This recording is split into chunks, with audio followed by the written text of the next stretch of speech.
कुछ दिनों में भीड़ ने सारे रिकॉर्ड तोड़ दिए। महाकुंभ की शुरुआत से अब तक 10 लाख से अधिक 4 पहिया वाहन काशी पहुंच चुके हैं। अब आने वाले दिनों में माघी पूर्णिमा और शिवरात्रि को देखते हुए ट्रैफिक विभाग ने खास प्लान बनाया है। इसके अलावा ज्यादा पैसे वसूलने वाले ऑटो चालकों पर भी नकेल कसी जा रही है। देखिए रिपोर्ट।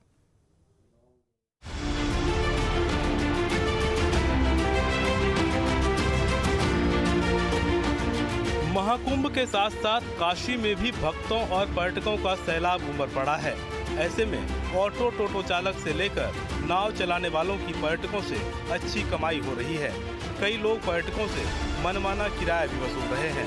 शिकायत मिलने पर ट्रैफिक पुलिस एक्शन में आई और ज्यादा किराया वसूलने वाले 22 से अधिक ऑटो को सीज कर दिया गया, जबकि 35 वाहनों के चालान भी काटे गए हैं। वाराणसी में पिछले लगभग एक हफ्ते में 10 लाख से भी अधिक वाहन यानी कि 4 पहिए गाड़ियां बाहर से आई हैं। हालांकि उसे शहर से बाहर रोका गया है।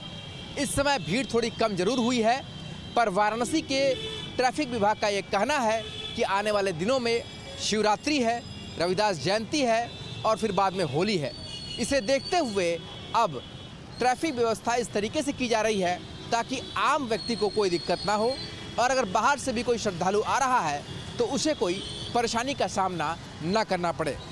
पुलिस के मुताबिक ऑटो चालकों की सीसीटीवी से निगरानी की जा रही है। ट्रैफिक पुलिस ने भरोसा दिया कि पर्यटकों से ठगी नहीं होने दी जाएगी। ऑटो यूनियन, टोटो यूनियन, ARTO और मेरे द्वारा एक मीटिंग की गई थी और मीटिंग में हम लोगों ने दर तय किए थे कि यहाँ से यहाँ तक हर एक स्थान से दूसरे स्थान दर तय किया गया था और दर को लगाया भी गया था। लेकिन ये संज्ञानित हुआ कि कुछ ऑटो और टोटो वो मनमाने ढंग से अपना चार्ज कर रहे थे, तो फिर इसकी चेकिंग कराई गई और चेकिंग कराए जाने पे करीब हम लोगों ने परसों 42 गाड़ियों को सीज किया।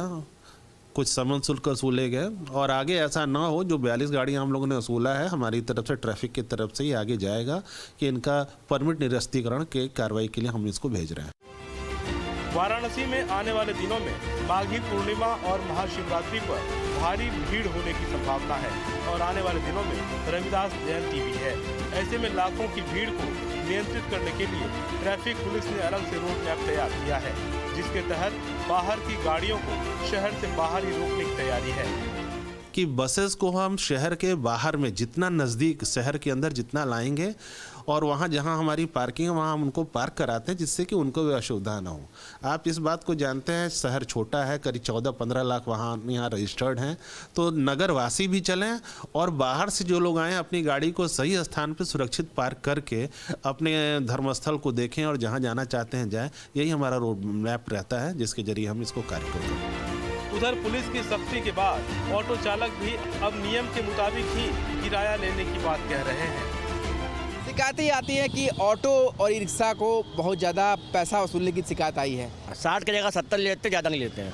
10 रुपये बढ़ा लेते हैं, उससे ज़्यादा नहीं लेते हैं। क्योंकि अगर रात में हम लोग जाएंगे तो कुछ मिलता नहीं है, खाली जाना पड़ता है। दिन में तो 60 में चले जाते हैं, रात में 70 रुपये लेते हैं। हालांकि जो ट्रैफिक विभाग है उसका दावा है कि वो पूरी तरीके से कड़ी निगाह रखे हुए हैं। किसी भी यात्री या पर्यटक से किसी तरीके से गलत तरीके से पैसा वसूलने नहीं दिया जाएगा। यानी एक तरफ पर्यटकों और श्रद्धालुओं की भारी भीड़ है तो दूसरी ओर उन्हें ठगी से बचाने की चुनौती भी। हालांकि ये हैरानी की बात है कि जिन पर्यटकों और श्रद्धालुओं के भरोसे काशी का कारोबार चल रहा है, उन्हीं से ठगी करना या ज्यादा पैसों की वसूली की बात कोई कैसे सोच सकता है। Team news state.